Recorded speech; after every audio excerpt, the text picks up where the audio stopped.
Si nos vamos al pasado de las marcas automotrices, pocas se despertaron un día y dijeron, haré un sedán.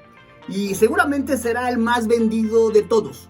Una SUV, un Jeep todoterreno o un auto del pueblo. Hyundai, por ejemplo, inició siendo una tienda de arroz. Luego de la Segunda Guerra Mundial, vio una oportunidad en construir puentes. Luego astilleros. Después electrónicos y al final automóviles. O qué decir de la ya muy conocida historia de Ferruccio Lamborghini, fabricante italiano de maquinaria agrícola.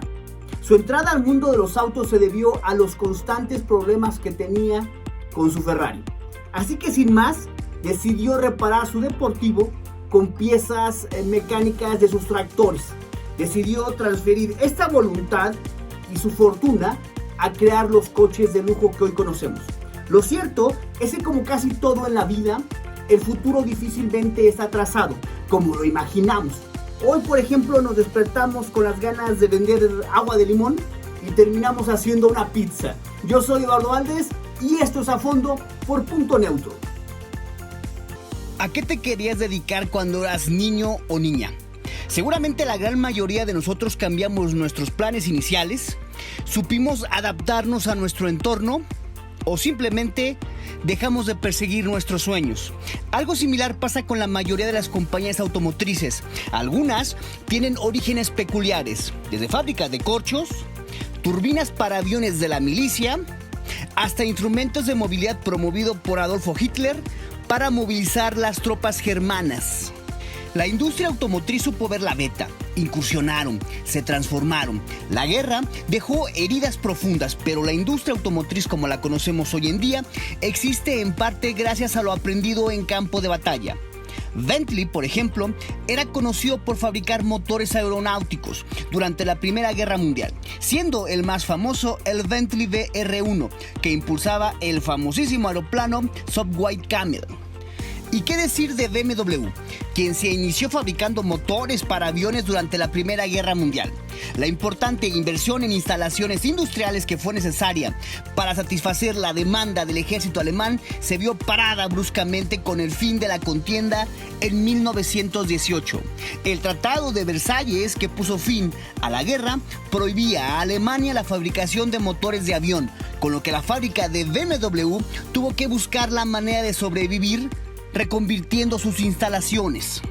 Tras fabricar frenos para trenes y motores para barcos, BMW se lanza a la fabricación de motocicletas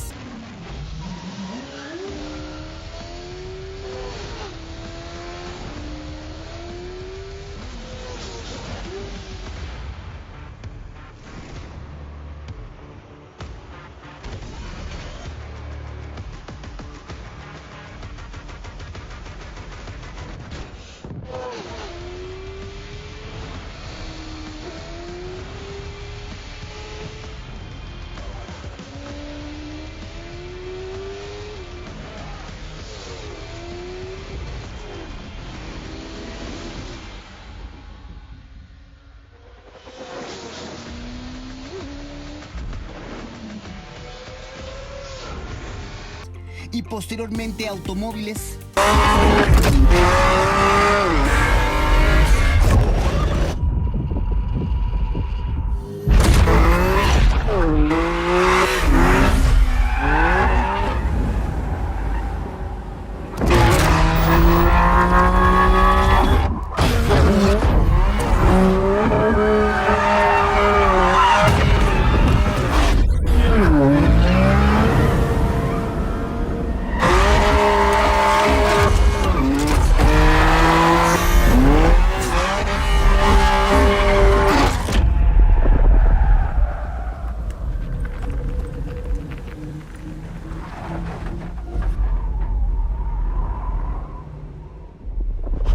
Y SUVs.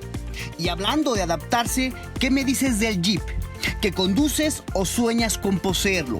Para pocos es un misterio que Jeep valió su origen a la necesidad de los aliados de motorizar su faena bélica con una flota de vehículos artillados, de reconocimiento, de transporte de municiones o ambulancias. El gobierno de Estados Unidos hizo una solicitud en la que 135 empresas presentaron un proyecto de un vehículo de reconocimiento liviano, modificable y prácticamente indestructible.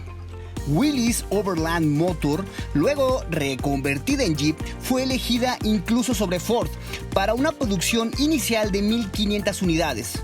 El resto es historia. Hoy Jeep es una marca de culto. Y la Segunda Guerra Mundial enfrentó al dominante 4x4 de Jeep ante el siempre carismático Volkswagen Sedán, Bochito, Burbuja, Bug o hasta Peta, distintos nombres con los que se le conoce, esto dependiendo del país. El Bochito, cuyo nombre inicial era KDF Wagen, que en alemán quiere decir el coche de la fuerza mediante la alegría, fue el instrumento de movilidad promovido por Adolfo Hitler para movilizar a las tropas germanas.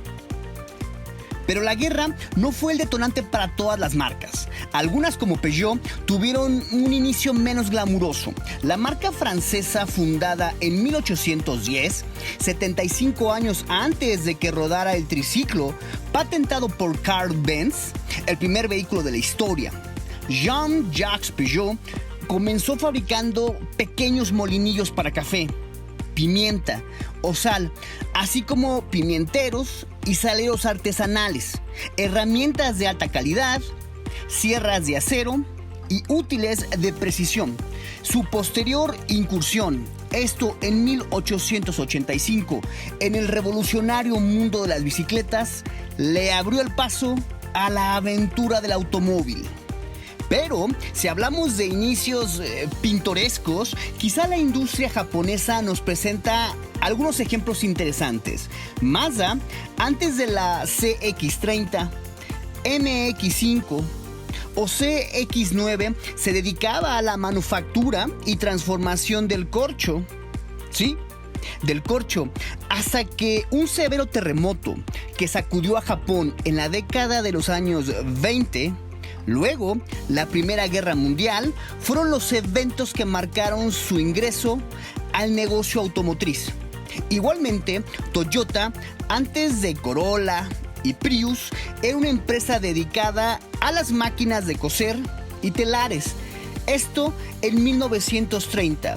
Poco tiempo después se creó una nueva división dedicada a la producción automotriz bajo la dirección del hijo fundador, Kiichiro Toyoda.